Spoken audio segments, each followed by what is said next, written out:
recently. Say 20 years ago, it was a normal sight to see children, perhaps not in breeches, but certainly children playing in the streets where they lived. And it's only over time that streets have become dominated by one group and really for one purpose, namely by traffic and for the purpose of driving and parking. And I should just say we're talking here about residential streets, the places where people live. So I guess there was quite a lot of kind of, throughout the whole day, there's quite a lot of compelling stuff in terms of a kind of progressive localism, I guess, if you like. There's lots of talk of local and claiming back the local.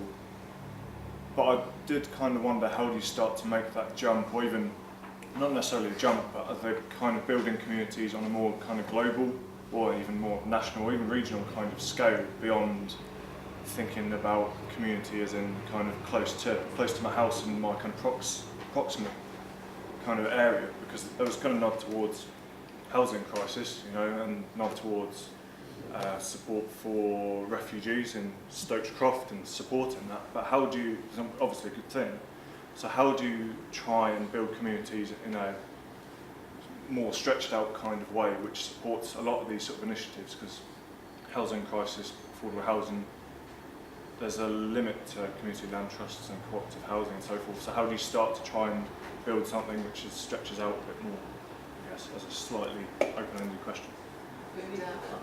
Go on, Keith, go on. Well, it's very apt that I should follow that, because I was just going to add to what Chris said about Stokes Croft, and somebody said, well, do people like it? Well, one of the ways to measure that, of course, is that the market now is very hot in Stokes Croft, which was, 20 years ago was a derelict urban fringe neighbourhood that hadn't had the investment since the war, and it's full of street drinkers and massage parlours and Ethiopian internet cafes. And now it's, in The Guardian, where shall we move to? Stokes Croft. So the market likes it. So the market obviously thinks we like it. But the problem is, as with all regeneration, cultural-led regeneration, which is a very well-studied model, I know, people like Chris and the other activists and painters have done a lot to change the nature of Stokes Croft.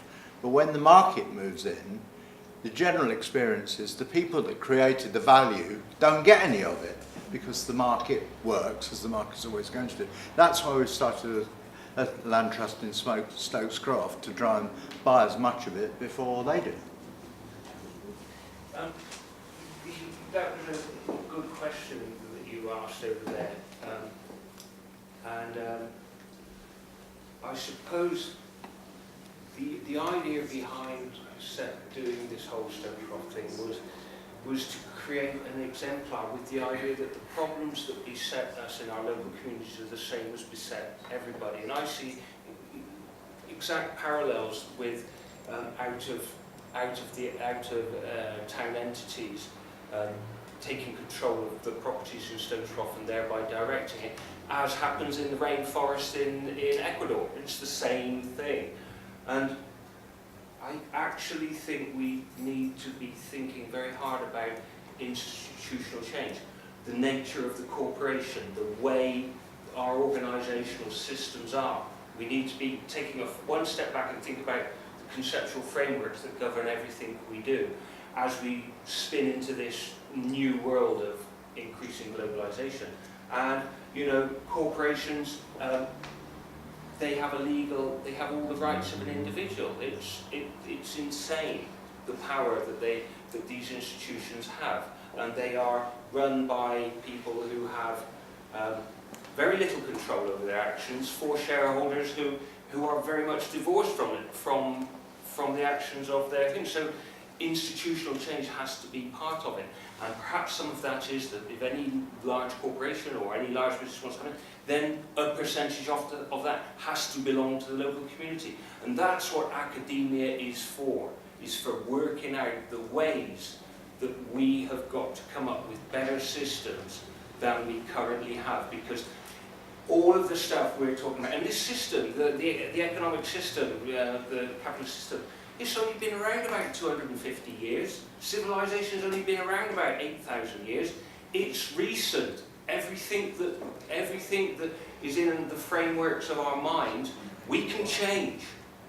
It's not locked in. It's recent.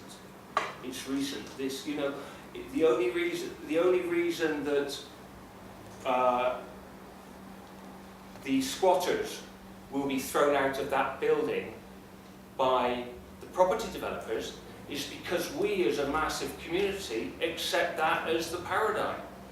Maybe that shouldn't be the paradigm. Maybe those squatters, they've been there for 10 years, it's their building. We could change the laws.